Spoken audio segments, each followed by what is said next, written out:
Hey folks, it's Ardwulf. Welcome. This is a bit of an unusual unboxing today because I've actually already filmed an unboxing for this game. Except that it hasn't been posted yet because it's just been kind of sitting in the queue for some time.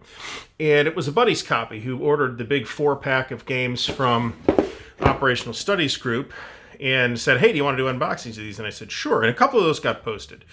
Well, here's my copy. Napoleon's Quagmire, The Peninsular War Part 2.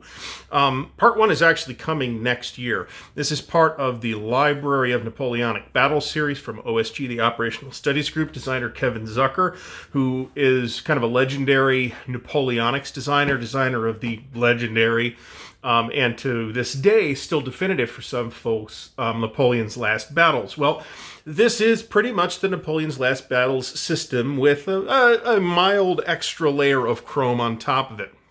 Peninsular War, in this case, we have, well, it says 4 battles on the box, but we'll see. A lot of these games come with extra battles.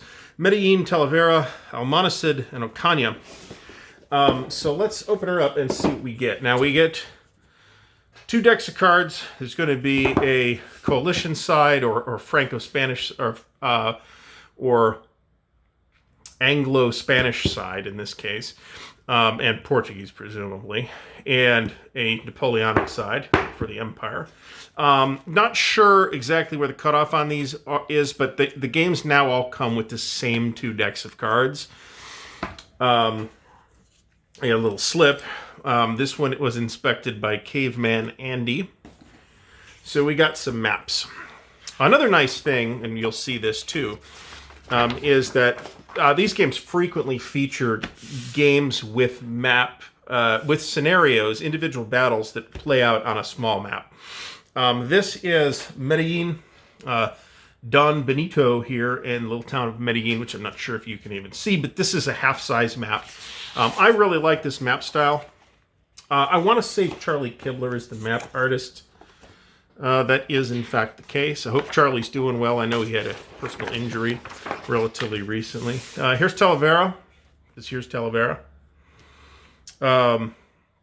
We got, look like some kind of orchards or something like that, which is fairly neat. Another half-size map.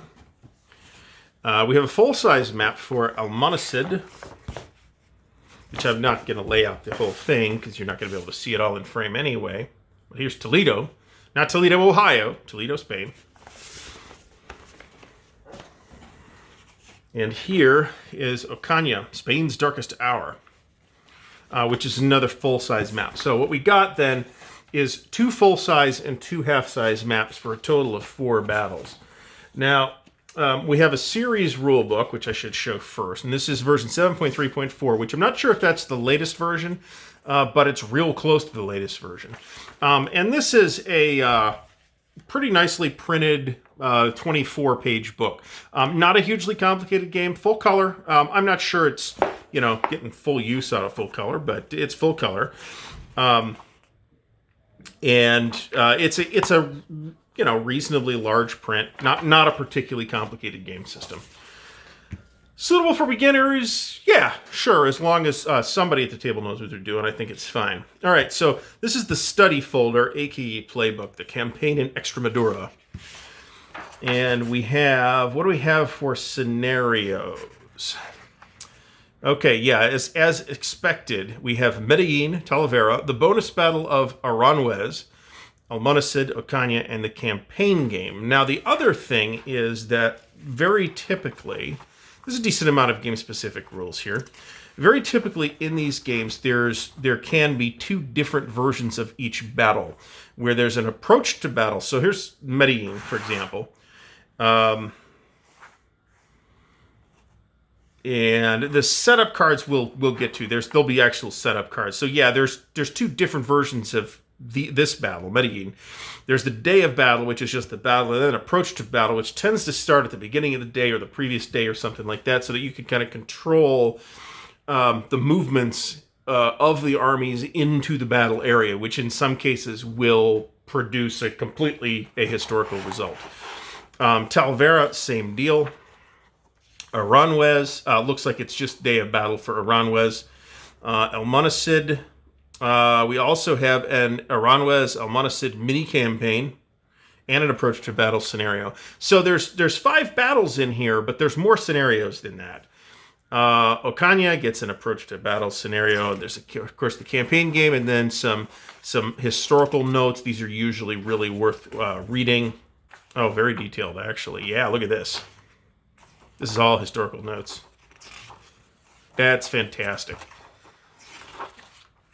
And then there's some designer's notes here. So, and some maps. That's pretty cool. So, again, 24-page study folder. The games in the series are all pretty uniform in format. I'll go through the counters last, because there's also fairly typically a big stack of play aids with these. All right, so play aids. We got turn record track for Medellin, single-sided. Talavera, single-sided. Aranjuez. Looks like some of these battles go for more than a day. Almonacid Ocaña. Here are our setup cards. The blue ones are typically the French. And this will have the columns will tell you. So this is Talavera Approach to Battle. This is Talavera Day of Battle. This is Almonacid. This is Ocaña. And this is Medellin. So the columns will tell you what gets set up for each situation. So we got 2 of those for the French. We got 1 of those for the Anglo-Allied Army of Portugal. And La Coruña's going to be in part 1 of the Peninsular War. That's Napoleon in Spain. That's available for pre-order on OSG's website right now. And then we have the Spanish Army of... they have a couple different Spanish armies. The Spanish Army of Extremadura and the Spanish armies of La Mancha and the Center. And then here we have some casualty record tracks for keeping track of things. And this will make... When you hit these thresholds, things will happen. Plus, there's a handy CRT on that, too. It's very much a push-pull CRT. I mean, it's Napoleon's last battles at the root of it. Here's combat tables. These are all on light card stock. Here's holding boxes for the campaigns, weather tables. Ooh, interesting weather. We have dust storms as potential weather at Almonacid. Here is the 4-page rules folio for adding the cards. Here is OSG's Library of Napoleonic Battles. So, I mean, the goal here is to cover all of every significant battle of the Napoleonic Wars. And while they're not there yet, here's orders slips. Actually, real curious to see how this works. Victory worksheet, abbreviated sequence of play. Always nice to have that on a piece of paper. And here's the other thing for the cards, so you can tell which cards to put in the deck or which ones not. And here is the inevitable rules update, aka errata, which doesn't look too bad. And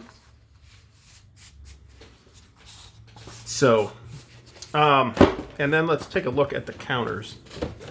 So, like I said, these are all pretty uniform in format, and every one that I've seen has 2 counter sheets. Even the much larger battle of Napoleon at Leipzig, which has the Battle of Leipzig in it. There's 500,000 men on the field, more than that, really. Even that fits into 2 counter sheets, but there's a lot less room for these markers too.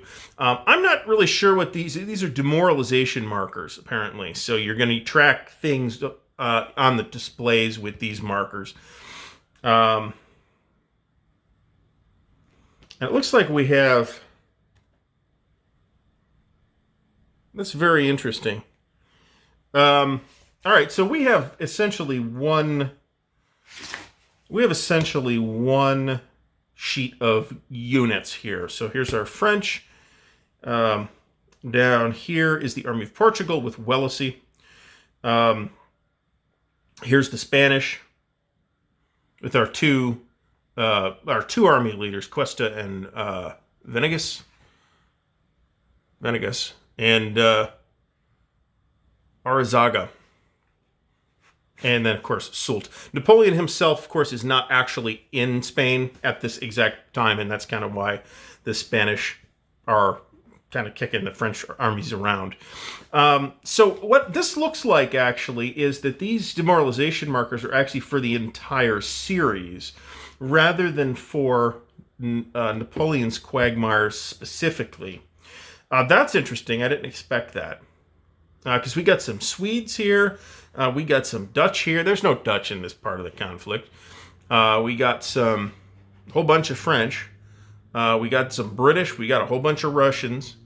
We've got Spanish, and we've got Austrians down here. And most of those are not in, well, at least the Austrians and the Russians are not fighting in Spain. So that's interesting. That's something I didn't notice before at my previous pass at this game. Now, the other interesting thing is that, unlike every other game in the series that I've seen, which has sort of a letter format cover, Napoleon's Quagmire has a landscape format cover. I don't know why.